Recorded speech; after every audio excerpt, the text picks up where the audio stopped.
I've missed more than 9,000 shots in my career. I've lost more than 300 games. 26 times I've been trusted to take the winning shot and missed. I've failed over and over and over again in my life. And that's why I succeed. Michael Jordan. And I think what Michael is telling us there is that he has succeeded because he keeps going. I mean, think about all the kids whose lives are ruined when they miss the winning shot in some basketball game or field goal. And when you look at Michael Jordan, 26 times he's been trusted to take the winning game shot and missed. But he's known as the most famous basketball player ever, at least one of the most, if not the most famous. Amazing, my friends. What does that tell you? Even if you have made mistakes in the past, you keep plugging ahead. Every day, 10 to 15 minutes is all we ask here at chartingwealth.com. Ask you guys to give me some information yesterday about what kind of trainings you wanted. People were asking about order size, controlling risk. I was like, bam, I did a training on this like 2 weeks ago. So I'm putting that out again for subscribers. Look in your show notes. It'll be available. Now, you hear subscriber, you might think that means you have to pay. No. Go to chartingwealth.com, put in your name, email, address. You will get our daily reviews, and every day the special trainings we put in there are available for you for free. Chartingwealth.com. Thank you for all the book orders. We fulfilled those today.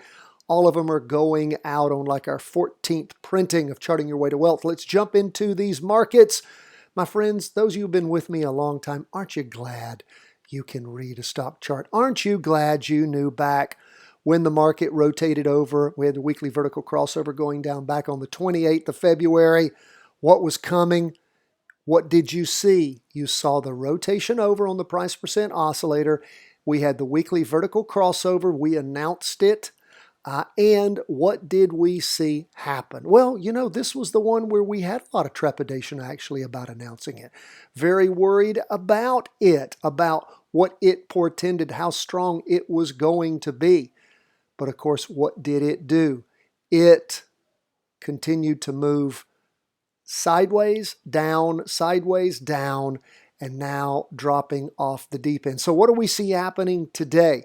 We see a long down candle with a wick on the bottom. The longest down candle we have seen so far in these now 4 weeks. Not looking good, my friends. Not looking good at all. Continues to move. But again, if you were with us and if you have been paying attention, then of course you saw this coming. I feel sorry for the folks that can't read a stock chart. What do we see going on? You can see that sideways slide I was talking about, at least on the 2-day candles. Look at the stair steps down. Down, down, down, down. Just moving like stairs as far as those down candles go. And of course, this latest candle represents Tuesday and Wednesday. Price percent oscillator heading down. Derivative oscillators lost just a little bit of momentum.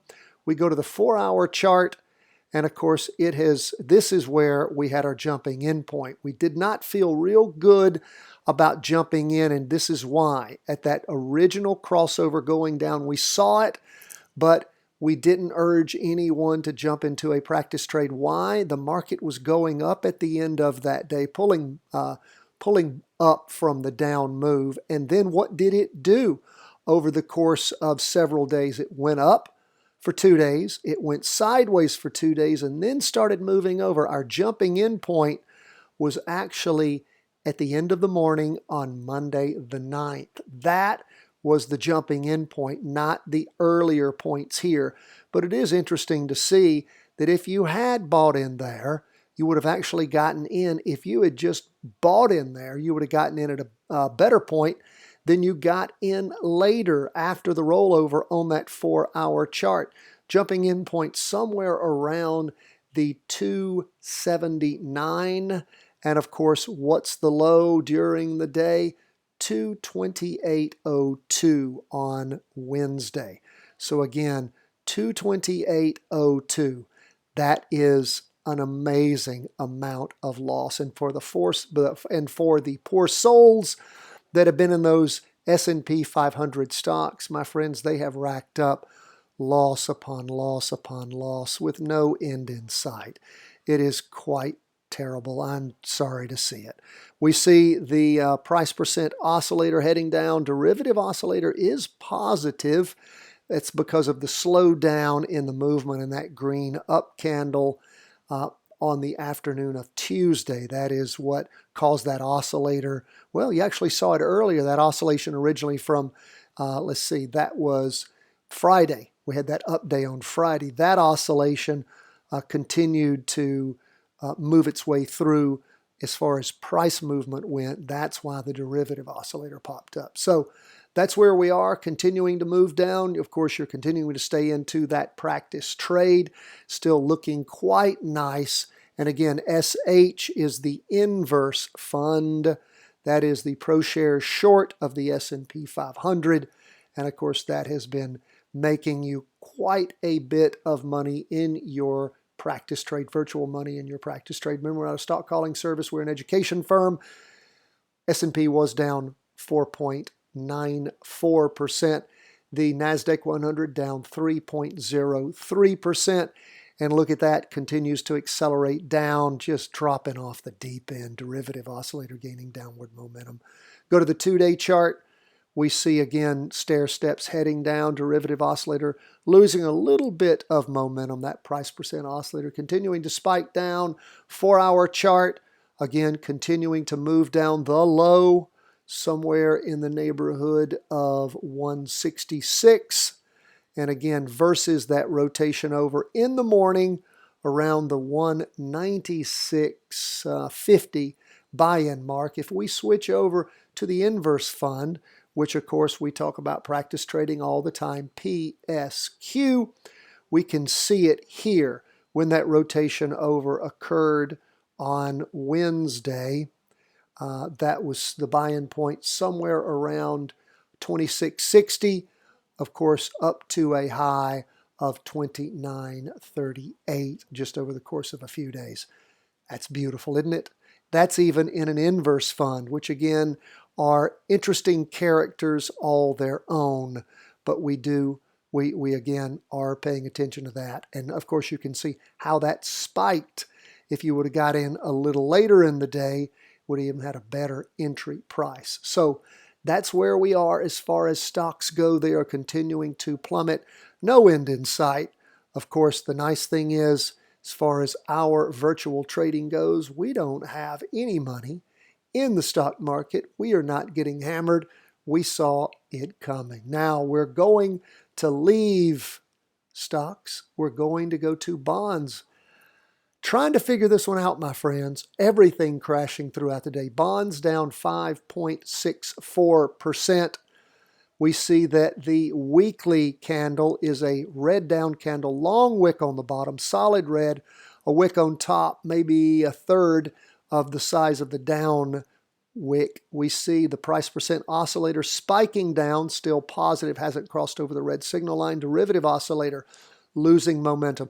After 3 weeks, in fact, that last week ending the 13th, Friday the 13th of March, a crazy big up week. And then bonds just blowing it all off. 2-day chart.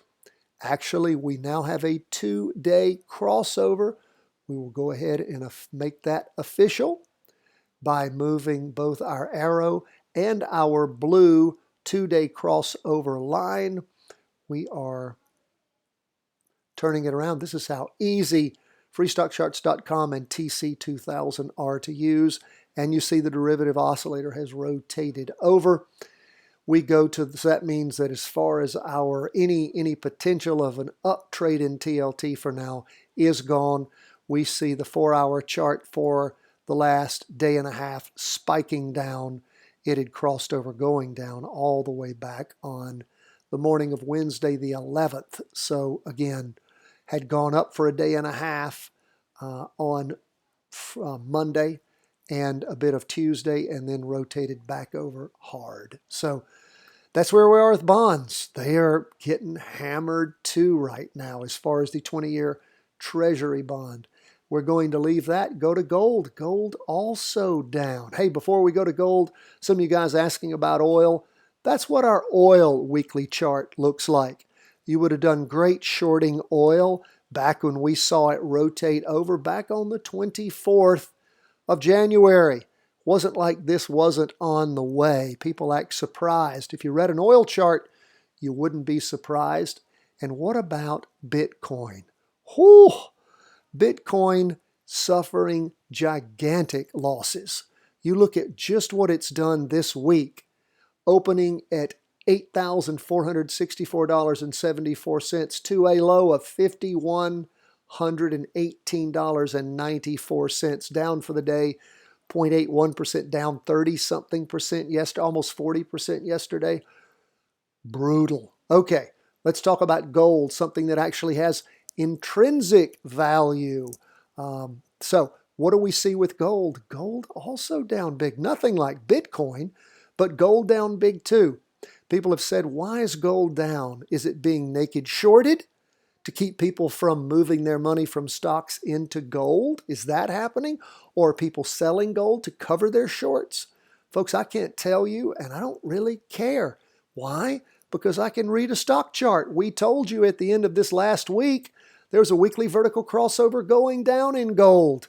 And boom, surprise, surprise, it's gone down substantially. Well, guess what? We told you so. And again, shorting gold is a little difficult unless you've taken our options course and or you know how to trade options. And hopefully you are practice trading puts in gold. If you know that, you jumped into that as you should have on Friday. Hopefully that worked out for you. Should be working for you unless you were a dummy and instead bought calls. And again, those of us, when you're first learning, you can make some amateurish mistakes, but hopefully you're practice trading like we talk about, and you're doing things the right way. So we see the price percent oscillator spiking down, derivative oscillator gaining downward momentum. Go to that 2-day chart as it pulls up slowly. And of course, we see we had a strong down move on the Monday candle. And then we have a down move in this candle. The only thing of note is the fact that the low has not been reached that we saw on the Monday candle during the Wednesday 2-day candle. Price percent oscillator heading down strong, derivative oscillator heading down. So again, continued down movement is what we expect. Now, this is interesting. This is interesting. Watch that 4-hour chart. It has been sliding sideways over the course of the day on Wednesday. It was down, but it's not reached. That's what we're talking about. It's not reached the low that it reached back on Monday morning. So is gold trying to find a floor? Could be. That is possible. So pay close attention to that. Watch it. Derivative oscillator losing downward momentum. Now, that typically is coming from the up movement that we saw for about a day and a half. It's an oscillator, so it's oscillating through as far as price goes. But if you see this 4-hour chart starting to cross over going up, again, pay attention to it. It might give you a pullback and an opportunity to jump into another down move on gold without having to take any crazy risk that you're catching a falling knife. Folks, that's where we are as we end the day on Wednesday. Fascinating, exciting week. Hope that you are following these charts, paying attention, practice trading as much as you can, letting the good ones run and ending the bad ones. Don't forget, we have a great training for you on order size, using order size to control risk. You have other needs, questions, concerns, suggestions for trainings you would like, put those in the show notes on our YouTube channel or email us, cw@chartingwealth.com. God bless, my friends. All the best from the whole team at Charting Wealth World Headquarters.